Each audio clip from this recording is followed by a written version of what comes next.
એક સમય હતો જ્યારે ગુજરાતની રંગભૂમિની ચર્ચા મુખ્યત્વે અમદાવાદ અને વડોદરા સુધી મર્યાદિત રહેતી હતી, પરંતુ હવે રાજકોટ પણ નાટક કલાના મહત્વના કેન્દ્ર તરીકે ઉભરી રહ્યું છે. શહેરમાં નાટકો પ્રત્યે લોકોનો વધતો રસ, કલાકારોને મળતી નવી તકો અને પ્રેક્ષકોનો ઉત્સાહભર્યો પ્રતિસાદ રાજકોટને રંગભૂમિના નકશા પર આગવી ઓળખ અપાવી રહ્યું છે. તો ત્યારે જુઓ મારો ખાસ અહેવાલ. હાય, મારું નામ કુલદીપસિંહ રાજપૂત છે. હું એક એક્ટર છું અને રાજકોટથી બિલોંગ કરું છું. ફેક્સમેસ પ્રોડક્શન અને રાજકોટ થિયેટર ક્લબ દ્વારા 2 નાટકો થવા જઈ રહ્યા છે. એમાં એકનું નામ છે ચિત્રકાર અને બીજાનું નામ છે કોરા કાગળના કટકા. એક જ ટિકિટમાં તમને આ બંને નાટક જોવા મળશે, તો પ્લીઝ પધારજો. હું આજથી 8 વર્ષ પહેલાં એઝ અ ડાન્સ કોરિયોગ્રાફર હતો અને પછી અમે સ્કૂલમાં પ્લેઝ કરાવવાનું ચાલુ કર્યું. એટલે ધીરે ધીરે લાગ્યું કે અમે લોકો આ કરી શકીએ છીએ, તો ત્યારથી અમે એક્ટિંગ ફિલ્ડમાં જોડાઈ ગયા.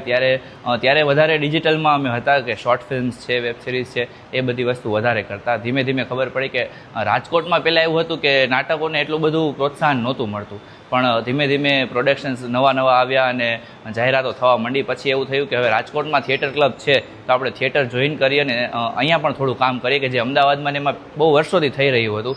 રાજકોટમાં થઈ રહ્યું હતું, પણ એટલા બધા મોટા સ્કેલ પર નહોતું થઈ રહ્યું, પણ અત્યારે વધારે થઈ છે અને દર મહિને તમે જોશો તો એક બે નાટક આવતા જ રહે છે.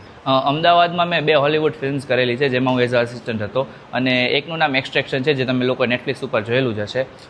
એ સમયે આજથી 4-5 વર્ષ પહેલાં હતો, અને ત્યારે એવું લાગ્યું કે હવે ખાલી અમદાવાદમાં જ શું કામ, કે ત્યાંના લોકો અલગ છે, ત્યાંનો ભાષા અલગ થઈ જાય છે આપણે ત્યાંથી, કે એ લોકોને એવું થાય છે કે સૌરાષ્ટ્ર સાઈડથી કોઈ પણ આર્ટિસ્ટ આવે છે તો એને બહુ વધારે પડતી તકલીફ પડે છે ત્યાં. તો રાજકોટમાં આપણે શું કામ ના કરીએ આ બધી વસ્તુ? રાજકોટથી જ આપણે થિયેટરને આગળ લઈ આવે, ફિલ્મને આગળ લઈ આવે, જેથી કરીને અમદાવાદવાળા લોકો જ આપણને અહીંયાથી બોલાવે કે તમે અહીંયા કામ કરવા આવો. ના, એવું તો ફિલ્મ ઇન્ડસ્ટ્રીમાં એવું કાંઈ બહુ જાજુ નથી ને, કે નાટકમાં પણ એવું નથી. બસ ખાલી એક લેંગ્વેજનો માઇનોર એવો ડિફરન્સ તમને પડે છે, એ લોકો તમને એના ઉપર જ જજ કરે છે ખાલી, બાકી બીજું કાંઈ નથી. ઇફ અગર જો તમારું કેરેક્ટરાઇઝેશન એક બહુ સારી એક લિમિટ ઉપર પહોંચી ગયું છે, કે તમે કોઈ પણ કેરેક્ટર સારી રીતે કરી શકો છો, તો પછી કાંઈ ડિફરન્સ નથી રહેતો બે વચ્ચે.